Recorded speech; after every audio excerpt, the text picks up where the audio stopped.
I'm Aisha, work with Elena Ling in the Quantum Optics group. And in this seminar, I'll be talking about an optical ground station that we have presently built on our university campus, and we call it SOGS, Singapore Optical Ground Station. So in this talk, we'll have some brief background on telecommunication technology, free space quantum communication, and we'll see the design considerations to build an optical ground station. Lastly, we'll see some applications that we can perform using this concept. So the first electronic voice communication over cable connection was pioneered by Alexander Graham Bell. In 1876, he was able to make a telephone call from a room of a building to another room and send the first message to his assistant. Mr. Watson, I want to see you. Come here. This was his first documented message over a telephone call. And within the next 30 years, there has been great progress in telecommunication technology, as Marconi invented the radio telegraph. However, voice could not be sent for longer distances using this medium. However, some messages could be sent from one part of Bristol Channel to another part. And it was some 16 kilometers apart. And on the same time, Alexander Graham Bell performed another interesting experiment. So he sent voice by modulating light from a sender to a receiver. And he named this mechanism a photophone. So there is a very simple illustration of this mechanism. When a speaker speaks into the diaphragm, it deforms according to the vibration, and the reflected sunlight is modulated and is received by the reception. And in the reception end, there is a selenium-based photoresistor, and its resistance changes according to the modulation. And by using a simple electronic and a microphone, the signal can be converted into the voice sound. So this was the first example of transmission of light modulated signal by the same Alexander Graham Bell who invented the telephone.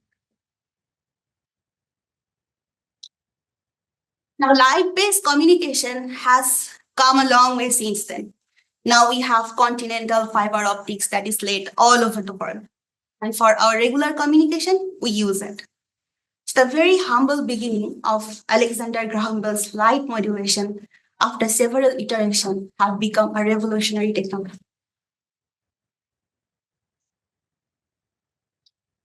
Similar implementation also happened in quantum communication. So in 1992, Bennett and Brassard performed an implementation using this setup, and they achieved a distance of 32 centimeters. And here they have implemented the BB84 protocol. Now, since then, there has been lots of progress in quantum key distribution protocols, also in the engineering of the optical components, and we have seen demonstration of QKD for longer distances. However, classical communication using fiber optic technology can achieve continental distance, but the same thing cannot happen with quantum communication.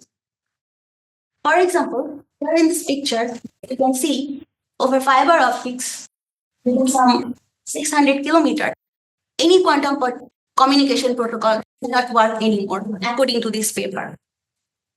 So now, we want to build a quantum network or a quantum internet. It's a short form of interconnected network. We can either build smaller quantum networks and interconnect them. But if we want to go beyond this limit, we have to find an alternative solution. And we can achieve that using free space quantum communication and through satellites. So we cannot do direct point-to-point free space quantum communication for longer distances because of the curvature of the Earth. After a certain point, we'll find that the remote party is below the horizon. Also, in a metropolitan area, there are lots of obstacles for a free communication. So the most feasible way to realize a quantum internet is through satellite technology. And this is not a theoretical assumption anymore, because the satellite from China, Messias, They have already demonstrated this by distributing 2 qubits to different ground stations for effort by 1203 kilometers. Now, for satellite QKD implementation, there are many configurations that we can use. As we can use an uplink configuration. We can send a qubit from a ground station to a satellite to a single downlink. As we can send a qubit from the satellite to the ground station, or we can do a dual downlink. We can send 2 qubits to different ground stations. The example that we had seen for Mesius. Or we can have 2 satellites and a ground station, and we can demonstrate a small scale one.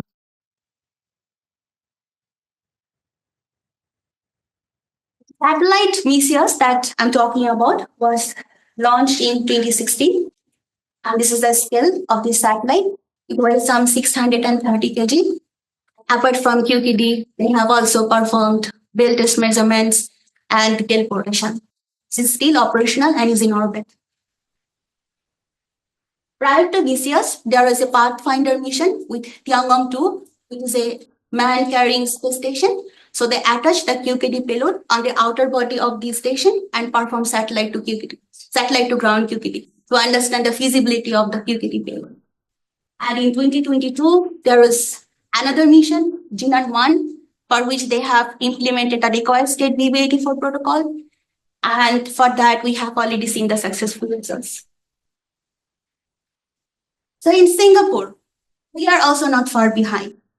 From our group, we launched the quantum satellite, Spooky-1, in 2019. Here we can see the cutout model of this satellite. This is a 3U cube satellite, and here is the payload, call it SPECS, which is single photon entanglement quantum source. And on the right, we can see the satellite being deployed from the International Space Station, and there was an astronaut who took the photo from the outside. As the satellite QKD technology is getting mature, there are many missions that are upcoming. From Singapore, we have Spectre and Spectrum-1 that are due for launch in 2025 and 2026, respectively. Recently, in August, there was Cube-1 that was launched, and there are many such missions. Similarly, there are many optical ground stations that are already developed or at the stage of development. In Singapore, we have the Singapore Optical Ground Station. In Abu Dhabi, at Technology Innovation Institute, they have their ground station, and there are many such ground stations. This field is becoming interesting. Our group has been working towards space-based QKD for a very long time. In fact, we are one of the pioneers in this field. We have started developing a miniaturized entanglement photon pair source back in the year 2010. And there has been several iterations of sending it in orbit. And in 2019, with the Spooky-1, we had the most notable results that we successfully generated entanglement in space. And we had shown that with our design, it can survive the harsh condition of launch and the space. And this was operational for 2.5 years and deorbited in 2021. In 2022, we started developing a CubeSat compatible QKD source that is going to be used by the Spectre and Spectral-1 mission. Around the same time, we started building an optical ground station that was successfully commissioned in the beginning of this year. And in today's talk, our focus is on this optical ground station. Before we delve into the design consideration of the ground station, let us have some brief understanding how a satellite to ground QKD works. For a satellite to ground quantum communication, we need both a classical channel and a quantum channel. We need the classical channel because we need to send some initialization, control signals, commands. Also at the same time, we need to download experiment data or housekeeping data from the satellite. So for all these purposes, we need the classical channel. We need the quantum channel for sending qubits. In our implementation, we are using a polarization entanglement photon pair source. So for that, both for the satellite and the ground station, we need a specialized optical telescope so that the polarization state of the photon is preserved. We are using uplink beacon at 860 nanometer and the downlink beacon is 685 nanometer. These are bright lasers so that the ground station and the satellite can see each other, lock into each other's optical system. The quantum signal is at 780 nanometer. This is a very faint near infrared laser so that each photon is discernible and our detection system can detect them. To design a satellite QKD mission, there are many parameters that to consider. One of the most crucial things is the operational wavelength. So there are certain wavelengths that have good atmospheric transmittance. For example, the quantum signal that we are using for the parameter for which we have a transmission of 75%. And we are using these silicon-based avalanche photodiodes for which we have a quantum efficiency of 65%. For all these reasons, we are using this as our quantum signal. Now, using a satellite and a ground station, we can do trusted node-based QKD. For example, here, this satellite, when it passes over this station A, it can perform QKD and generate a secret key KA. And when it passes over the station B, it performs again QKD and generates a secret key KB. Now, both this key KA and KB are stored in the satellite's memory. And it performs an XOR of this key and publicly announces it. Station B performs an XOR with its key KB with that announcement and recovers the secret key KA. So now, both station A and station B have the symmetric secret key KA, using which they can securely communicate with each other. However, the satellite knows this key KA. So if it wants, it can listen to their communication. So that's why the assumption is that we have to trust the satellite, and it is called trusted node-based QKD. But if you recall, we have just seen the MESIA satellite, the experiment. It was sending the two qubits to different ground stations. So in that case, the stations do not have to trust a satellite. So it is an example of untrusted node-based QKD. Also, there are protocols like measurement device independent QKDs. So those are also examples for the untrusted node-based QKD. To build an optical ground station, there are many considerations that need to be taken care of. Firstly, noise sources. Like for urban cities like Singapore, background noise is one of the things that we study. Atmospheric condition like the turbulence, absorption, scattering. For the local climate, cloud cover is one of the things that we have to systematically study to understand the feasibility to build an optical ground station. Also, for the site environment, we need to understand what is the minimum or the maximum horizon clearance that we can obtain to establish the primary element. We have done all these studies. In Singapore, it is always very illuminated. And background noise is one of the prominent sources of, the light pollution is one of the prominent sources of background noise. So if there is high background noise, can impact the communication poorly. It is always desirable to have low background noise. We need to find out some ways to mitigate it. So mitigate it, we can use spectral filtering. We can use a bandpass filter that matches the wavelength of our quantum signal. So in that way, all the noises that falls beyond it will now not enter the quantum reception.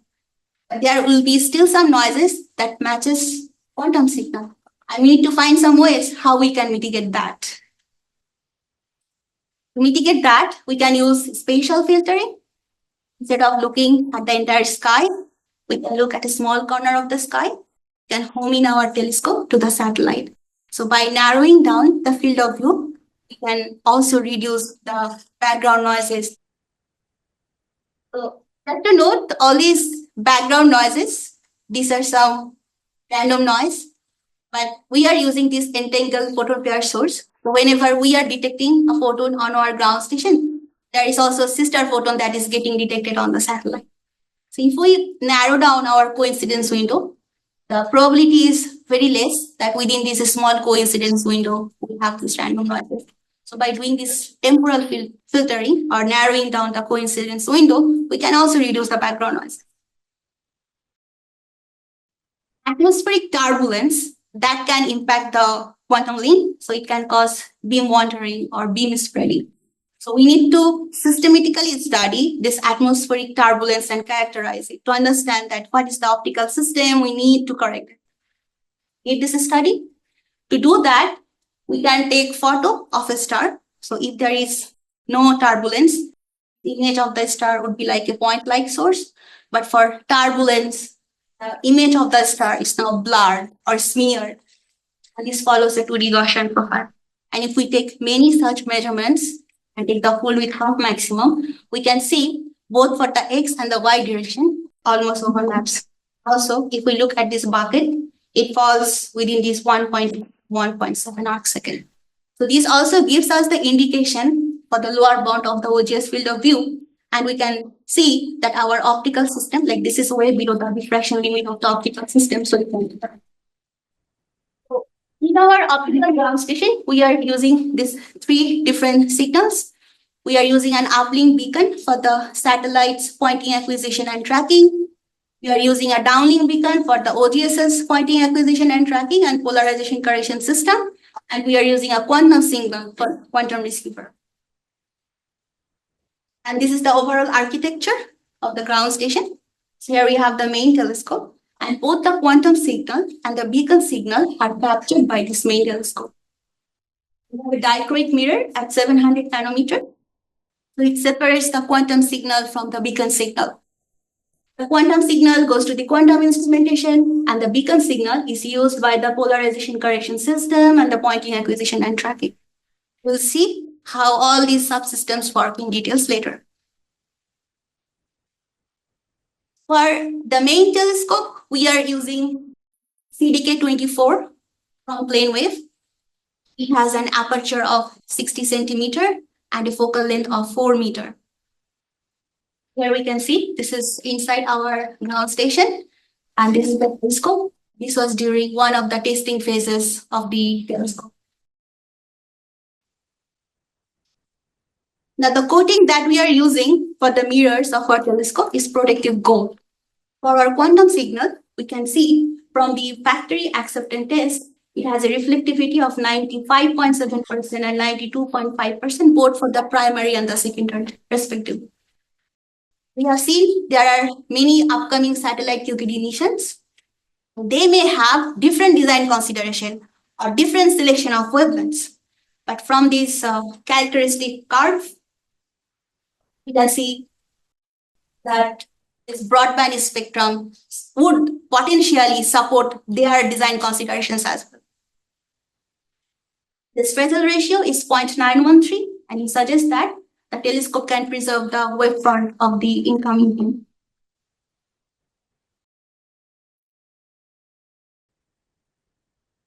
The pointing acquisition and tracking, the two main parts are the coarse tracking and fine tracking. So both these coarse tracking and fine tracking send a signal to this pointing acquisition and tracking algorithm. It sends a control signal to the mount of the telescope so that it can follow the path of the satellite precisely throughout the path. So in pointing acquisition and tracking, we have these four main steps. Do this uplink beacon pointing, open loop coarse tracking. Next, we have closed loop coarse tracking. At this stage, we do the field of view transfer. And lastly, we have the closed loop fine track.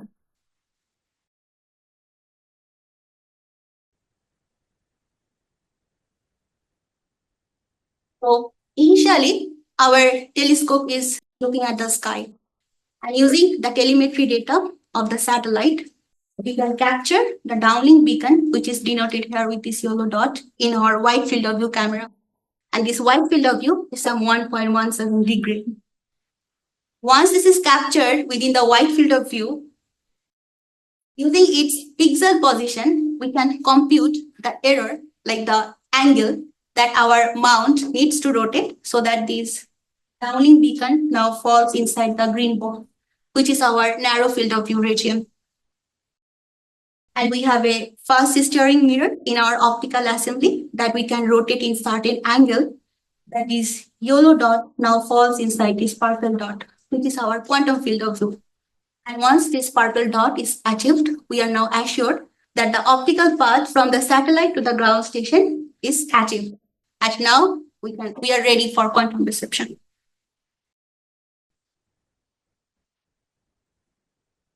The polarization correction system, we have a rotatable half-wave plate, we have a polarizing boom splitter, and we have two abilities. And here we perform polarimetry on the downlink beacon. So we have the polarization correction system developed in the lab, and we wanted to know how its performance is. For that, we have simulated paths in 2-degree elevation, and we artificially introduce some error in the system. Understand the performance, we compute this cost function, 1 minus absolute of visibility. If the visibility is very high, 1, its cost function would be 0. If visibility is less than 1, this cost function would be some positive value. And our target is to always keep this cost function at 0. From our simulation, we can see the cost function always remains at 0. From this, we can conclude that our polarization correction system is working.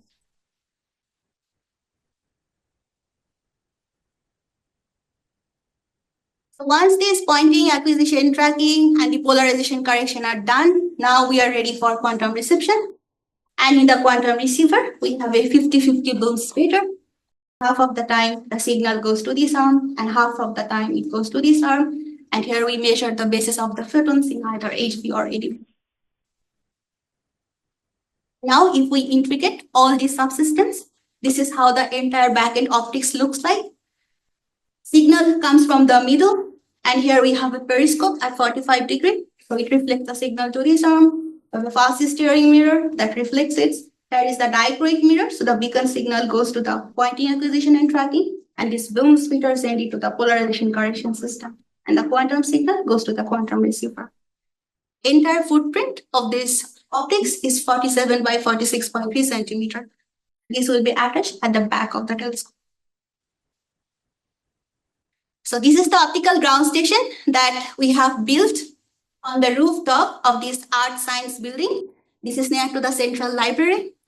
And we have a roll-off roof kind of observatory design. So during operation, we open the roof and this roof is motorized. So these two panels move further away. You may have seen other optical ground stations that are dome-like design, but we have opted for it.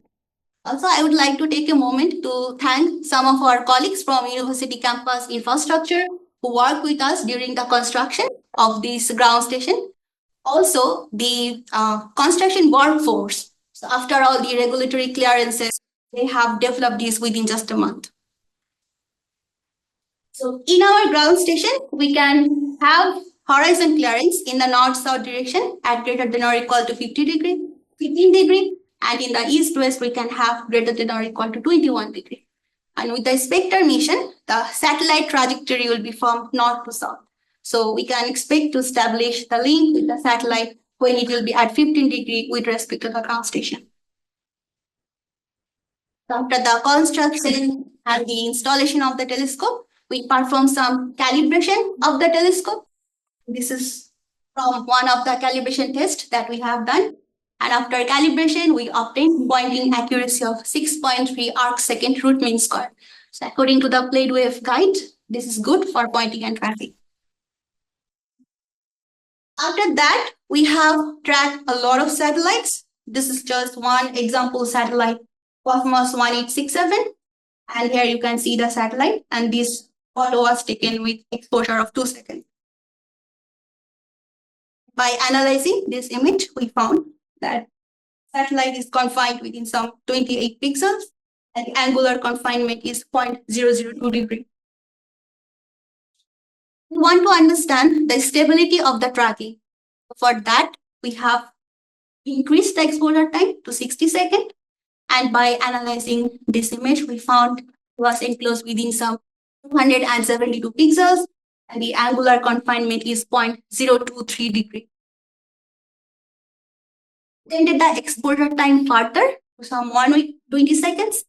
And after analyzing this image, we found it was confined within 418 pixels, and the angular confinement is 0.035 degree. So this is the angular confinement is quite less, even after increasing the exposure time. And this also meets the requirement of our open loop course tracking. Now, I had mentioned we have developed a QKD capable source in our lab that is going to be used by the Spectre and the spectral mission. So this is the layout for this source. Here we have the laser diode. This is where the entanglement generation happens. This sends the signal to the ground receiver, and this is the onboard detection system. Let's focus on this entanglement generation part. So for the entanglement generation, we are using linear displacement interferometer based design. We have a diagonally polarized light at 405 nanometer. This comes from this side and enters the video crystal. It separates it into H and V photon, and the V walks off. Here we have a half-wave plate, so that converts it to V. Now both of these V bump photons enters PPKTP crystal, and here type 0 SPDC happens. Now some of these photons are converted to VV, and here we have another half-wave plate, so that converts it into HH. We have this VV crystal. Both this VV and HH meets at the end, and this 5 plus state is generated with this HH plus VV. Now, using the parameters for the ODS design and also the parameters for the satellite's transmission telescope and our QKD source, we can simulate a satellite to ground QKD pass, and we can see the different loss profiles that we may face at different elevation. So here we have done one such simulation. Here we have simulated this pass with 88-degree elevation for 200 seconds. From the simulation, we found that the loss profile is this, which is this blue curve. And in the QKD source, in the lab, we have emulated this loss profile shown in this red curve. Now, with this loss profile and different elevation, if we run many QKD experiments, we can know like at what elevation, what is the expected loss and what is the expected secret key. We have got one such results here. You can see this blue line is the baseline for the expected secret key out of the QKD experiment. Here, this red dot, it is the satellite pass for 88 degree that we have simulated here. And out of it, we can obtain some 18 kilobits of secret key. And we can see such results for other elevations as well. So this study helps us to understand the feasibility to perform a satellite to ground QKD using our system. Now, all these are possible if we have a clear line of sight between the satellites and the ground station. To do that, we need to understand the cloud cover pattern of a geographical location. So we have studied the cloud cover for Singapore using the data from a geostationary satellite called Himawari 8. So this satellite takes the image of Singapore region at 10 minutes interval, and it collects the brightness temperature information. And we have developed our own algorithm to detect the cloud cover at a specific region or at a specific time.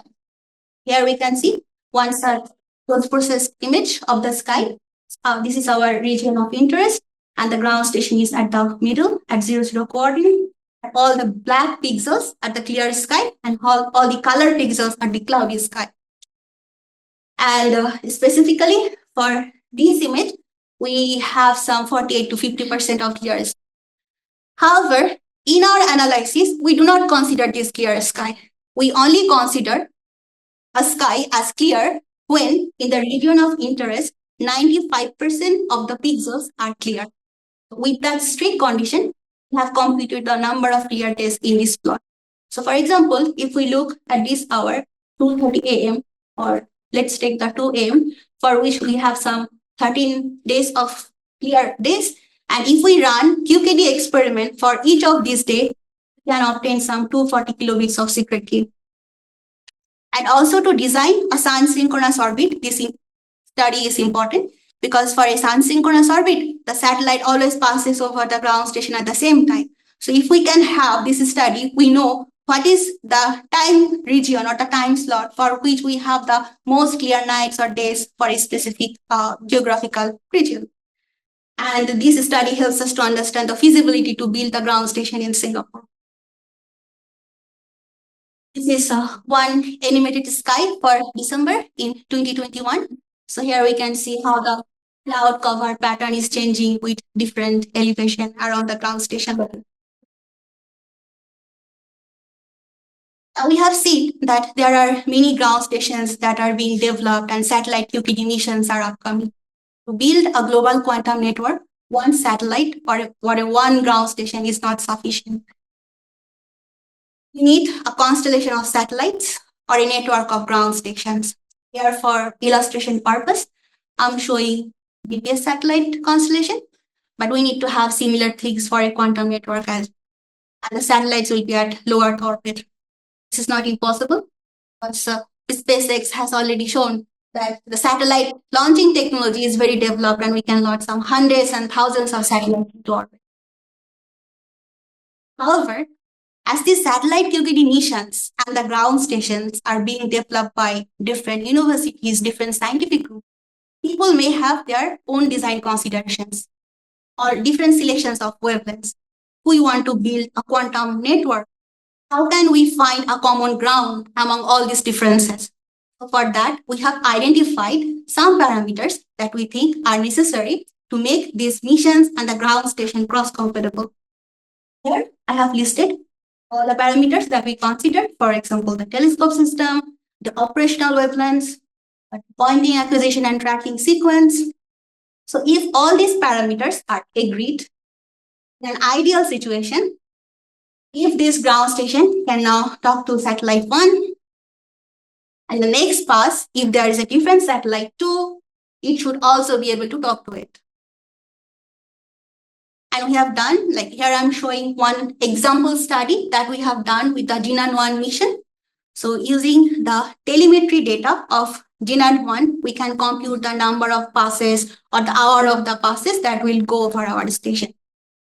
And here we can see for the month of July in 2024. So all these red dots at the time when it will pass over our station at 12 p.m., 2 p.m. and 11 p.m.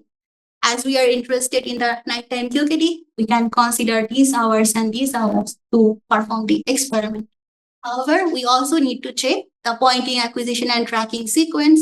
Also in the backend optics, there are many wavelength dependent components. So we also need to check the cross compatibility of those components as well. We have done that. I'm not going into the details of that study now. We can discuss it later. So we have started this idea of performing the specifications for an optical ground station for some time now. And we have many collaborators all around the world. We have conveyed this idea and we also would like to share this idea as a publication. So for that, we have already prepared a draft as a paper and we hope to put it on arXiv very soon. So you'll get to see it. Beyond this quantum communication, there are many other applications that we can also perform. For example, we can do laser-based classical communication and also contribute to space situational awareness. Even in a QKD protocol, the laser-based classical communication would be crucial because I've seen like in a QKD protocol, we need to download these experiment data or the housekeeping data for which we use the conventional classical. For Spooky one, we use the UHF link. And if we use this kind of communication band, sometimes it takes several days to download the data. Spectre X band would be used for direct TV slides or the Starlink satellites, the Ku band and Ka band are used. Also for the geostationary satellite, the Himari 8 I mentioned, they also use this Ku and Ka band to transmit the data to some server on Earth. But if we look at this laser-based classical communication, it has a data rate of 10 gigabits to some 100 gigabits per second. So even if we can establish a link with the satellite for a few seconds, we can download huge amount of data. So this is something we can explore with our optical ground station. So there are many satellites and space debris are being accumulated in the orbit. And we have seen SpaceX is launching hundreds and thousands of satellites. And there might be similar companies which may pop up. And very soon, the space may get very crowded. It would be nice to have a capability to know the trajectory of these flying objects by doing some ground-based observation using the telescope at our place. The trajectory of these satellites are published as two-line elements or in short PLE. And by analyzing it, we can know the velocity and the position of the satellite with respect to the ground station. But this TLE has some error. So it has a position uncertainty up to some 4 kilometers. So you want to see that by doing some optical observation from our ground station, is it possible to make it more accurate? So our technique is that we would like to take photographs of the satellite, like many photographs, or even taking photographs of the satellite in consecutive passes. And from that, we would do some analysis and optimize it, build an optimization algorithm and see that whether it can be accurate. So for example, if we analyze the TLE data, we expect to see the satellite positions at all these red positions. But from our observations, we see that the satellites are at these yellow positions. So we have come up with an optimization algorithm. And here, after using the optimization, all these parameters are now corrected. And the distance error has been reduced to some 1.25 kilometers. This is not drastically improved because this is just from one observation. But the prototype is built, and we hope that with more observation and with tracking more satellites in consecutive passes, this optimization algorithm has the potential to perform better. Also, we have this telescope in the ground station using which we can take beautiful photos of the cosmos. And here I have taken this photo of Orion Nebula, part of our Milky Way galaxy. And all these things would not have been possible without the wonderful team that we have at CPT. I would like to thank Moritz, Sheikh, Rick, and our supervisor, Alexander Lee, also our previous member, Lawrence, who was involved in this project at the very beginning. This is Spooky Lab. We have many other projects going on. If you would like to know more about us, you can follow us here. That's the end of my presentation. Thank you.